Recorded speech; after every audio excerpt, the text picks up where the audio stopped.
அஸ்ஸலாமு அலைக்கும். Welcome to taste of Chennai. இன்றைக்கி நம்ம சேனலில் ரொம்பவே ஒரு ஸ்பெஷலான ரெசிபி ரெட் வெல்வெட் கேக். நம்மளோட சப்ஸ்கிரைபர் நிக்கு ரொம்ப நாளாகவே கேட்டுகிட்டே இருந்த ரெசிபி. இன்றைக்கி நம்ம red velvet cake oven use பண்ணாமல், மணல், உப்பு எதுவுமே யூஸ் பண்ணாமல் வீட்லேயே ரொம்ப ஈஸியான மெத்தடில் ரெட் வெல்வெட் கேக் எப்படி செய்கிறதுன்னு பார்க்கலாம். இது வேலண்டைன்ஸ் டே ஸ்பெஷல் ரெசிபி கூட. ஸோ வீடியோவை மிஸ் பண்ணாமல் ஃபுல்லாக பாருங்கள். ஃபஸ்ட்டு ஸ்டெப் நம்ம பட்டர் மில்க் ரெடி பண்ணிக்க போகிறோம். அதுக்கு ஒரு 150 ml அளவுக்கு மில்க் எடுத்திருக்கேன். பாயில்டு மில்காக இருந்தாலும் சரி, பாயில்டு பண்ணாத மில்காக இருந்தாலும் சரி, அதில் ஒரே ஒரு டேபிள் ஸ்பூன் வினிகர் சேர்த்துக்கோங்க. சேர்த்துட்டு இதை நல்லா மிக்ஸ் பண்ணி விட்டுருங்க. ஒரு 10 நிமிஷம் இது அப்படியே இருக்கட்டும்.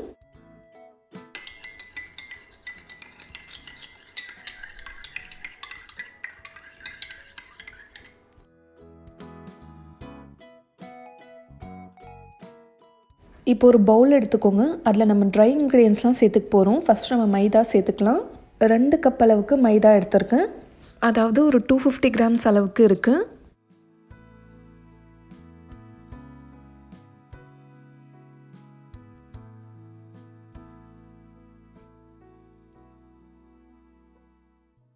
ரெண்டு டேபிள் ஸ்பூன் அளவுக்கு சாக்லேட் கொக்கோ பவுடர்,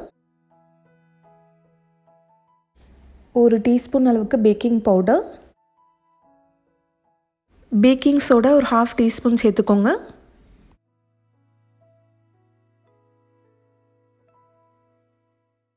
கால் டீஸ்பூன் அளவுக்கு உப்பு சேர்த்துக்கோங்க. இப்போ ட்ரை இன்க்ரீடியன்ஸ் எல்லாமே நம்ம சேர்த்தாச்சு. இப்போ இதை சலிச்சிக்கலாம்.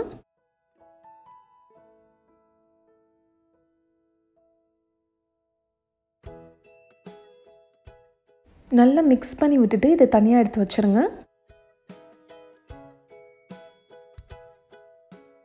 இப்போ ஒரு பவுலில் 2 முட்டை உடச்சி ஊற்றிக்கிறேன். 100 கிராம் அளவுக்கு அன்சால்டட் பட்டர் எடுத்திருக்கேன். அப்புறம் ஒரு 150 கிராம்ஸ் அளவுக்கு பவுடர்ட் சுகர் எடுத்திருக்கேன். 180 ml அளவுக்கு ஆயில் எடுத்திருக்கேன். அதாவது ஒரு 3/4 கப் ஆயில் எடுத்துக்கோங்க. அதுக்கப்புறம் ஒரே ஒரு tablespoon vanilla essence. Hand blender இருந்தால் ஹேண்ட் பிளெண்டர் யூஸ் பண்ணிக்கோங்க. நான் ஃபுட் ப்ராசஸ் எல்லாம் தான் செய்ய போகிறேன். இப்போ நான் ஃபஸ்ட்டு பட்டர் போட்டுக்கிறேன். பட்டர் ரூம் டெம்பரேச்சரில் தான் இருக்கணும். மெல்ட் பண்ணிலாம் போடக்கூடாது.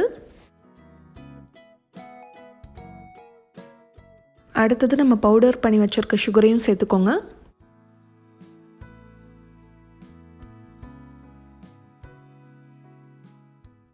இப்போ இதை நல்லா ஸ்மூத் ஆகிற வரைக்கும் ஒரு 3 மினிட்ஸ்க்கு நல்லா பிளெண்ட் பண்ணிக்கலாம்.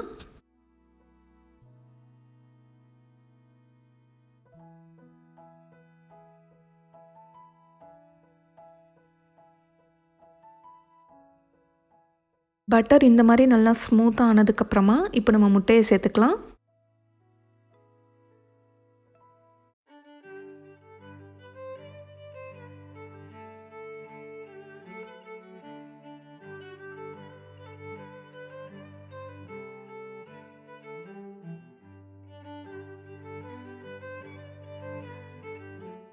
முட்டை நல்லா பிளெண்ட் ஆனதுக்கப்புறமா இப்போ நம்ம எடுத்து வச்சுருக்க அந்த பட்டர் மில்க்கையும் சேர்த்துக்கோங்க.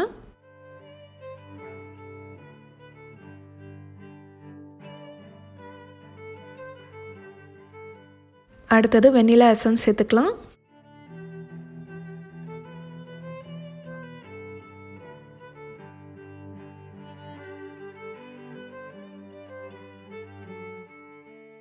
இப்போ நம்ம எடுத்து வச்சுருக்க ஆயிலை சேர்த்துக்கோங்க.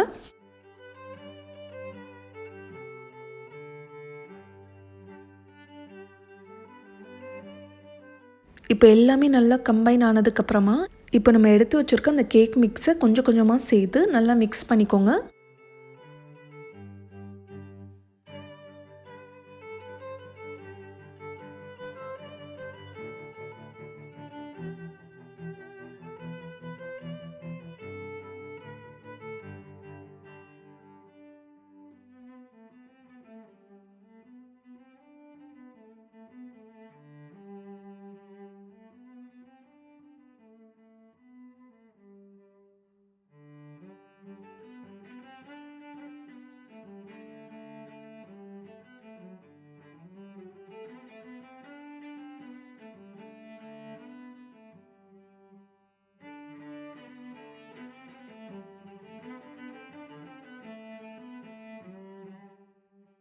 இப்போ நான் ஜஸ்ட்டு லோவில் ஒரு 30 செகண்ட்ஸ் வைக்கிறேன். ரொம்ப ஓவர் மிக்ஸ் பண்ணக்கூடாது. ஒரு 1/2 டீஸ்பூன் ரெட் ஃபுட் கலர் சேர்த்துக்கோங்க.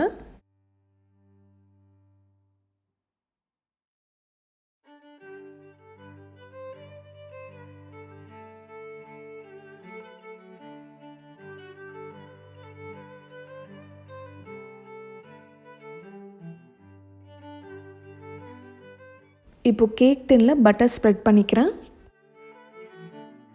எல்லா சைட்ஸும் பட்டர் நல்லா அப்ளை பண்ணிவிட்டேன். அதுக்கப்புறம் நம்ம இதுக்கு மேலே பட்டர் பேப்பரும் நான் போட்டிருக்கேன். இப்போ நம்ம கேக் பேட்டரை இதில் ஊற்றிக்கலாம்.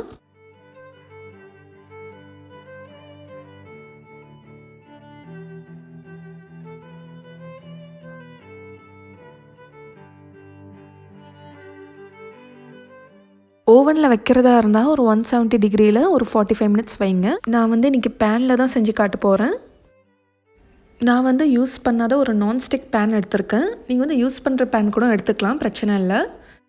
இது வந்து ஒரு 10 மினிட்ஸ் அப்படியே நீங்கள் ஹீட் பண்ணிக்கோங்க. கீழே எதுவுமே மணலோ உப்போ எதுவுமே நீங்கள் போட வேணாம், பயப்பட வேணாம், எதுவுமே ஆகாது. பேன் நல்லா ப்ரீஹீட் ஆனதுக்கப்புறமா இந்த மாதிரி ஒரு ஸ்டாண்ட் வச்சுருங்க. இப்போது இதுக்கு மேலே நம்ம கேக் டின்னை வச்சிடலாம். இப்போ லோ ஃப்ளேமில் ஒரு 40 மினிட்ஸ்க்கு அப்படியே மூடி வச்சு அப்படியே பேக் பண்ணுங்கள். அது வரைக்கும் ஓப்பன் பண்ணாதீங்க.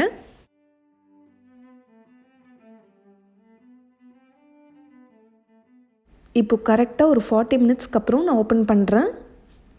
இப்போ ஒரு டூத் பிக் இன்சர்ட் பண்ணி பாருங்கள். இந்த மாதிரி க்ளீனாக வந்துச்சுன்னா உங்கள் கேக் ரெடின்னு அர்த்தம். இப்போ ஓப்பன் பண்ணி கொஞ்சம் நேரம் ஆற விடலாம்.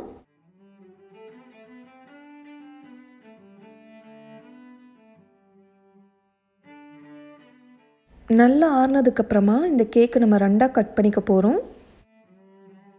நான் கேக் கட்டர் வச்சு கட் பண்ணுறேன். நான் புதுசாக ஒன்று வாங்கியிருந்தேன், பட் அந்தளவுக்கு இது ஷார்ப்பாக இல்லை. நைஃபாலே கட் பண்ணியிருந்தால் நல்லா வந்திருக்கும்னு நினைக்கிறேன். இப்போது மேலே வந்து கொஞ்சம் டாப் லேயரை நான் கட் பண்ணி எடுத்து வச்சுக்க போகிறேன். ஏன்னா இதை நம்ம லாஸ்ட்டாக டெக்கரேஷனுக்காக யூஸ் பண்ணிக்க போகிறோம். இதை மிக்ஸி ஜாரில் போட்டு லைட்டாக பல்ஸ் பண்ணி எடுத்துக்கோங்க. இப்போ நம்ம ஃப்ராஸ்டிங் ரெடி பண்ண போகிறோம். அதுக்கு வந்து முக்கியமாக ரெட் வெல்வெட் கேக் பார்த்திங்கன்னா க்ரீம் சீஸ் தான் யூஸ் பண்ணணும். நான் வந்து இந்த பிராண்ட் எடுத்திருக்கேன். இப்போ 1 கப் அளவுக்கு பட்டர் எடுத்திருக்கேன். அதாவது ஒரு 225 கிராம்ஸ் அளவுக்கு இருக்குது. இப்போ இது நல்லா ஸ்மூத் அண்ட் க்ரீமி ஆகிற வரைக்கும் நல்லா பிளெண்ட் பண்ணிக்கலாம்.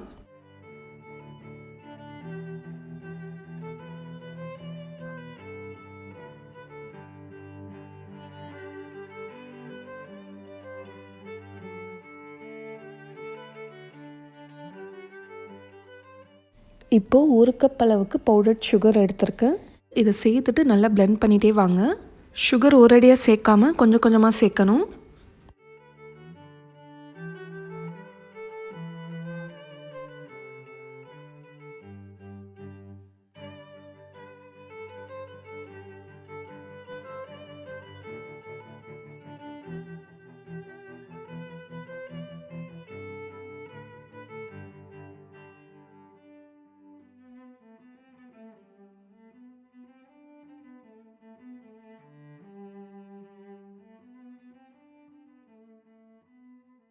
நல்லா இந்த மாதிரி க்ரீமி அண்ட் ஃப்ளஃபி ஆனதுக்கப்புறமா ஸ்டாப் பண்ணிடுங்க. இப்போ இதை எடுத்து தனியாக ஒரு பவுலில் எடுத்து வச்சுருங்க. இந்த மாதிரி ஒரு ஸ்க்ராப்பர் யூஸ் பண்ணி எடுத்திங்கன்னா உங்களுக்கு ஈஸியாக இருக்கும் எடுக்கிறதுக்கு.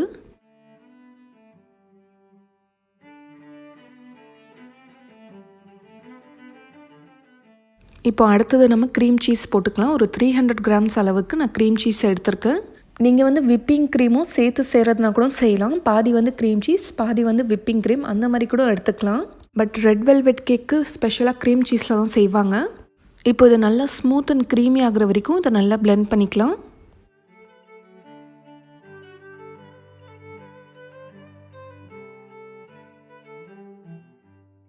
இப்போது இந்த ஸ்டேஜில் நம்ம பட்டர் மிக்ஸ்சர் எடுத்து வச்சுருந்தோம் இல்லையா, இப்போது இந்த க்ரீம் சீஸ் கூட அதையும் சேர்த்து நல்லா பிளெண்ட் பண்ணிக்கோங்க.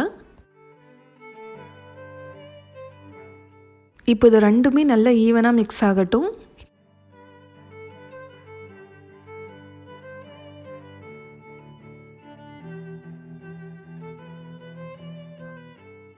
இப்போ இதில் ஒரு 1/2 டீஸ்பூன் வெனிலா எசன்ஸும் நான் சேர்த்துக்கிறேன்.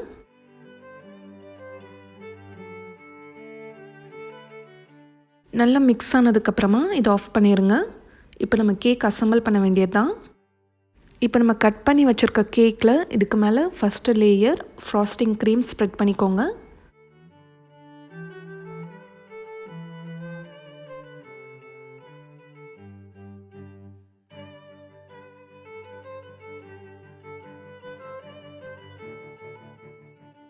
இப்போ செகண்ட் லேயர் கேக்கு வச்சுட்டு இதுக்கு மேலே ஃப்ராஸ்டிங் க்ரீமை ஸ்ப்ரெட் பண்ணிக்கோங்க. அப்புறம் இந்த சைட்ஸில் எல்லா இடத்துலையுமே ஈவனாக அப்ளை பண்ணிக்கோங்க.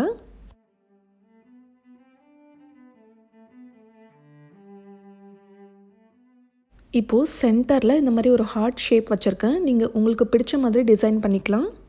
நம்ம கொஞ்சம் கேக் பீசஸ் கட் பண்ணி எடுத்து வச்சுருந்தோம் இல்லையா, அதை இந்த மாதிரி மிக்சியில் பல்ஸ் பண்ணி எடுத்து வச்சுருக்கேன். இப்போது ஹார்ட்டை சுற்றி எல்லா இடத்துலையும் போட்டு விட்டுருங்க. கேக் க்ரம்ஸ் நிறைய இருந்துச்சுன்னா இந்த மாதிரி சைடில் கூட நீங்கள் போட்டு விடலாம். என்கிட்ட கொஞ்சம் தான் இருக்குது, ஸோ நான் வெறும் டாப்பில் மட்டும்தான் போட்டிருக்கேன். கேக் க்ரம்ஸ் போட்டதுக்கப்புறமா ஃபுல்லாக க்ளீன் பண்ணிட்டேன்.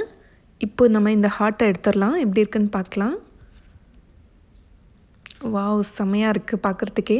ஓவன் யூஸ் பண்ணாமல், சால்ட், சாண்ட் எதுவுமே யூஸ் பண்ணாமல் ரொம்ப ஈஸியான மெத்தடில் நம்ம ரெட் வெல்வெட் கேக் செஞ்சிட்டோம். வீட்லேயே ரொம்ப ஈஸியாக எல்லாருமே ட்ரை பண்ணலாம். ஈவினிங் ஒரு 3 o'clock ஸ்டார்ட் பண்ண நைட்டு 10 o'clock தான் எல்லாமே முடிஞ்சுது. நான் வீடியோ எடுத்துகிட்டே பண்ணதால் எனக்கு கொஞ்சம் டைம் எடுத்துச்சு. நம்ம வீட்டில் செய்யும் போது ஈஸியாக செஞ்சிடலாம். இப்போ இதை எடுத்து ஃப்ரிட்ஜில் ஒரு 3 to 4 hours வைங்க. அதுக்கப்புறம் தான் நம்ம கட் பண்ணணும்.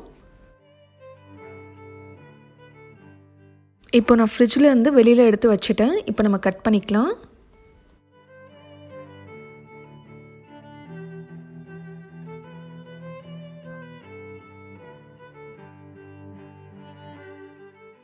ரொம்ப யம்மியாக இருக்குது பார்க்குறதுக்கே. இதுக்கு மேலே எங்களால் வெயிட் பண்ண முடியல. வீட்லேயும் எல்லோரும் ரொம்ப ஈகராக வெயிட் பண்ணிகிட்ருக்காங்க. அதுவும் சுஹேரா சொல்லவே வேணாம். டேஸ்ட்டு செம்மையாக இருந்துச்சு, சான்ஸே இல்லை. வீட்டில் எல்லாருமே ரொம்ப விரும்பி சாப்பிட்டாங்க. நீங்களும் ட்ரை பண்ணிவிட்டு எப்படி வந்துச்சுன்னு சொல்லி எனக்கு ஃபீட்பேக் சொல்லுங்கள்.